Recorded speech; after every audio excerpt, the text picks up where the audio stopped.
Hello everyone, आज के इस वीडियो में हम बात करेंगे MPITI TO यानी ट्रेनिंग ऑफिसर प्रशिक्षण अधिकारी की जो वैकेंसी आई है उसके बारे में हम सिलेबस एनालिसिस करेंगे और ये सिलेबस रहेगा प्रीवियस ईयर पेपर पर। ठीक है, अगर मैं आप बात करें सिलेबस की तो 100 मार्क्स का आपका पेपर आता है जिसमें 75 नंबर का आपका ट्रेड रिलेटेड आता है और 25 नंबर का आपका कह सकते हैं आप नॉन टेक आता है, जिसमें आपके 5 सब्जेक्ट इंपॉर्टेंट रहते हैं। 5 सब्जेक्ट कौन कौन से रहते हैं तो साइंस हो गया, मैथ्स है, रीजनिंग, कंप्यूटर और जीके रहता है। ठीक है, जीके में भी MP जीके का बहुत ज़्यादा पोर्शन रहता है तो उस पर भी हम डिटेल में अभी चर्चा करेंगे। ट्रेड में आपका कोई भी ट्रेड से हैं, अगर मैं आप कंप्यूटर ऑपरेटर से हैं, कोपा से हैं तो उसका है, फिटर से हैं तो इलेक्ट्रिशियन या इलेक्ट्रिकल है, आपका मैकेनिकल है, तो अलग अलग संबंधित ब्रांच से आप हैं तो उसका रिलेटेड ट्रेड से 75 नंबर का रहेगा। ठीक है, इसमें नेगेटिव मार्किंग नहीं रहती तो ये एक थोड़ा सा बेनिफिट रहता है। और 25 नंबर का आपका नॉन टेक है, तो अगर मैं आपको एग्जाम में अच्छा स्कोर करना है तो आप नॉन टेक को जो है नेग्लेक्ट नहीं कर सकते, उसको लेकर चलना पड़ेगा। तो हम आज उसी के बारे में बात करेंगे कि नॉन टेक में किस पोर्शन से कितने क्वेश्चंस आते हैं। जैसे कि लास्ट टाइम की अगर मैं हम बात करें तो 9 दिन जो पेपर चला था और 2 शिफ्ट हुई थी, तो 18 टोटल शिफ्ट में पेपर हुए थे, इसके एग्जाम हुए थे और 18 शिफ्ट में एक शिफ्ट में 25 क्वेश्चंस आते हैं, तो इस प्रकार से 450 क्वेश्चंस टोटल जो है आए हुए थे नॉन टेक के। ठीक है, तो इनको हम सॉल्यूशन भी करेंगे और देखेंगे डिटेल में कि मैथ्स के कितने क्वेश्चंस पूछे गए थे या साइंस के कितने क्वेश्चंस पूछे गए थे, उन पे हम यहाँ पर डिटेल में बात करेंगे। तो नॉन टेक की अगर मैं हम बात करें तो सबसे पहला सब्जेक्ट हमारा आ जाता है मैथ्स, फिर आ जाता है हमारा रीजनिंग, है ना, रीजनिंग, फिर इसके बाद में थर्ड है जीके और फिर हम फोर्थ में बात करते हैं कंप्यूटर की, है ना। इसके बाद हम बात करेंगे साइंस की। तो मैथ्स की अगर मैं हम बात करें, यहीं पे मैं अगर मैं इसको थोड़ा सा काट दूं, यहीं पे हम लिख लें, यहाँ पर हम मैथ्स कर लेते हैं, सेकंड में हम कर लेते हैं रीजनिंग, थर्ड में कर लेते हैं हम जीके और फोर्थ हो जाएगा हमारा कंप्यूटर और फिफ्थ हो जाएगा हमारा साइंस। तो ये 5 सब्जेक्ट इंपॉर्टेंट रहते हैं। अगर मैं लास्ट टाइम की बात करूं तो सभी में 5-5 नंबर का क्वेश्चंस पूछे गए थे, सभी शिफ्ट से 5-5 नंबर के क्वेश्चंस आए थे, तो इस प्रकार से 25 क्वेश्चंस होते हैं।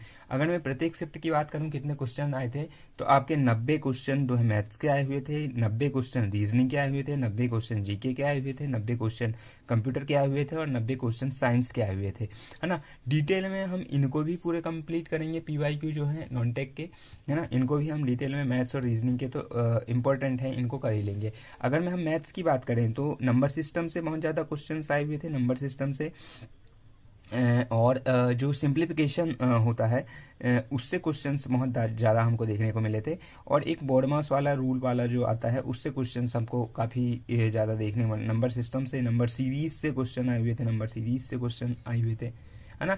इसके बाद टाइम एंड वर्क से क्वेश्चंस हमको देखने को मिले थे, काफ़ी कम क्वेश्चंस थे लेकिन एक एक दो दो क्वेश्चंस इस प्रकार से थे, है ना।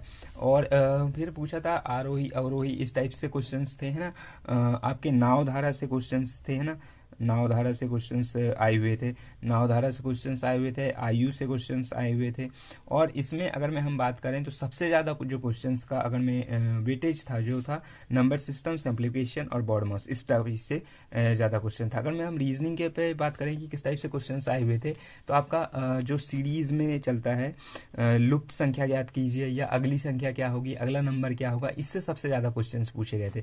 अगर में 5 क्वेश्चन आए हुए थे तो रीजनिंग में 2 से 3 क्वेश्चन इसी के सीरीज के ही आए हुए थे सभी शिफ्टों में अगर मैं हम बात किया करें तो। ठीक है, और डायरेक्शन और डिस्टेंस से क्वेश्चंस आए हुए थे, डायरेक्शन एंड डिस्टेंस से क्वेश्चंस आए हुए थे, है ना। रैंकिंग से आए थे कि इसका कौन सा रैंक होगा, इसका कौन सा क्रम होगा, इस प्रकार से रैंकिंग से आए थे। फिगर संबंधी क्वेश्चंस आए थे कि कितने त्रिभुज हैं, कितने चतुर्भुज हैं, या फिर इनका सही आकृति बताइए, इस टाइप से क्वेश्चंस आए हुए थे। कोडिंग डिकोडिंग के क्वेश्चंस देखने को मिले थे। इनका मैंने डिटेल में बना के रखा है, ठीक है, इसमें डिटेल में बना के रखा है। हम एक एक सब्जेक्ट की अब जैसे हम अब इसके बाद हम बात करेंगे तो हम एक एक सब्जेक्ट की बात करेंगे कि किस चैप्टर से कितने क्वेश्चंस आए हुए थे, उन पे भी हम डिटेल में बात करेंगे। अभी हम ऊपर ऊपर में हम यहाँ पर देख रहे हैं। जीके की अगर हम बात करें तो जीके को 2 पार्ट में बांटा था, एक तो MP जीके, है ना, और एक आपका इंडिया लेवल वाला, है ना, जिसमें स्पोर्ट अगर में हम करंट अफेयर को भी मिला लें तो इसी में आ जाएगा। MP जीके में हर शिफ्ट से 2 से 3 क्वेश्चन थे, इंडिया लेवल में भी अगर मैं इसमें 2 क्वेश्चन है तो इसमें 3 क्वेश्चन इस प्रकार से थे। तो इस प्रकार से आपका एमपी जीके भी यहाँ पर इम्पोर्टेंट रोल अदा करता है, और इसमें सबसे ज़्यादा जो वन लाइनर टाइप के रहते हैं, जो मिसलेनियस जीके में रहते हैं, उस टाइप के जीके को ज़्यादा पूछा गया था। मिसलेनियस जीके जो रहता है उस टाइप का जीके यहाँ पर बहुत ज़्यादा पूछा गया था।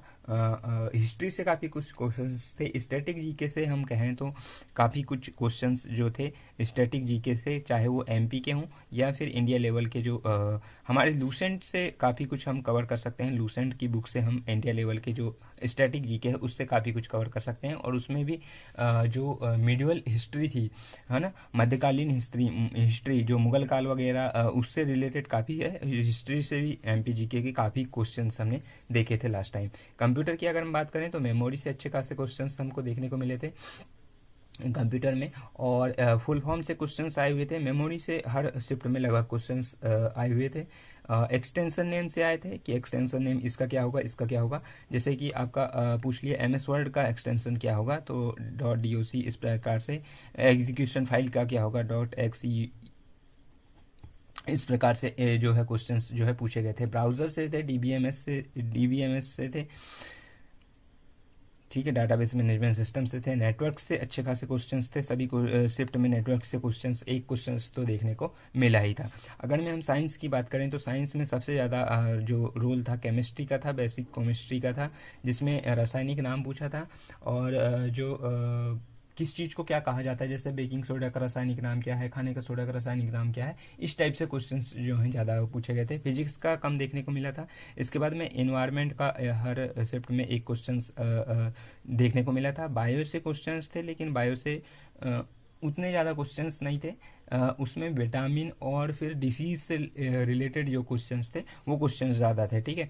और अगर हम फिजिक्स की बात करें तो फिजिक्स में कभी क्वेश्चन देखने को मिले, कभी क्वेश्चंस देखने को नहीं मिले। तो इसमें पूरा हम डिटेल में चर्चा करेंगे, और मैंने उनको सबको कर लिया है। तो हम मैथ्स, रीजनिंग, जीके, कंप्यूटर और साइंस से इनको कंप्लीट करने की कोशिश करेंगे। आपका सेफ स्कोर क्या रहना चाहिए, तो देखो आपका ट्रेड से आप देख लीजिए कितना ला सकते हैं। बाकी आप नॉन टेक में देख लीजिए। नॉन टेक में आपका अगर में 25 नंबर है, और आप अगर में 20 से प्लस स्कोर करते हैं, आप 22 कर रहे हैं, 23 कर रहे हैं, है ना, इस प्रकार से स्कोर कर रहे हैं, तो आपका सेफ स्कोर है, मान लीजिए 22 प्लस, तो आपका सेफ स्कोर है। जिसमें मैथ्स रीजनिंग में आप मान सकते हैं कि 10 नंबर का अगर में आपका मैथ्स और रीजनिंग आ रहा है, तो आप 10 में से 8 नंबर आराम से, 9 नंबर आराम से ला सकते हैं। 9 नंबर तो मैथ्स रीजनिंग में आराम से ला सकते हैं। तो बाकी के, और अगर में हम कंप्यूटर, साइंस और जीके को जोड़ दें, तो ये यहाँ में से 15 नंबर में से आपको फिर जो है अच्छे खासे स्कोर करना पड़ेगा। आपको 10 से 11 नंबर जो है यहाँ से 10 से ऊपर ही करना पड़ेगा, 10, 11, 12 इस टाइप से करना पड़ेगा। क्योंकि मैथ्स और रीजनिंग में तो आप 10 में से 10 भी ला सकते हैं। इतना इजी मैथ्स और रीजनिंग अगर में आता है, तो 10 में से 10 मैथ्स और रीजनिंग में लाने का प्रयास करिएगा, और यहाँ से ज़्यादा नहीं तो आप 12 नंबर तो यहाँ से लाना पड़ेगा। तो इस प्रकार से आपके 22 नंबर यहाँ से हो जाएंगे, और 25 में से अगर हम 22 नंबर लाते हैं तो अच्छा खासा स्कोर आप कर लेंगे। तो इसमें ITI ट्रेनिंग ऑफिसर में हम नॉन टेक को पूरा कवर करेंगे, जिसमें हम देखेंगे कि जो मैथ्स है, अभी हम मोटा मोटा देखा कि यहाँ से कितने क्वेश्चंस आए हुए थे। हम डिटेल में जाएंगे और उसके जो क्वेश्चंस आए हुए हैं उनका सॉल्यूशन भी करेंगे। रीजनिंग का भी उसी प्रकार करेंगे, जीके में भी हम करेंगे, कंप्यूटर साइंस में भी, है ना। तो ये आपका जो ITI ट्रेनिंग ऑफिसर का नॉन टेक है, इसको हम पूरा कवर करने की कोशिश करेंगे। बाकी आज के लिए इतना ही। बाकी मिलते हैं नेक्स्ट वीडियो में, तब तक के लिए थैंक यू।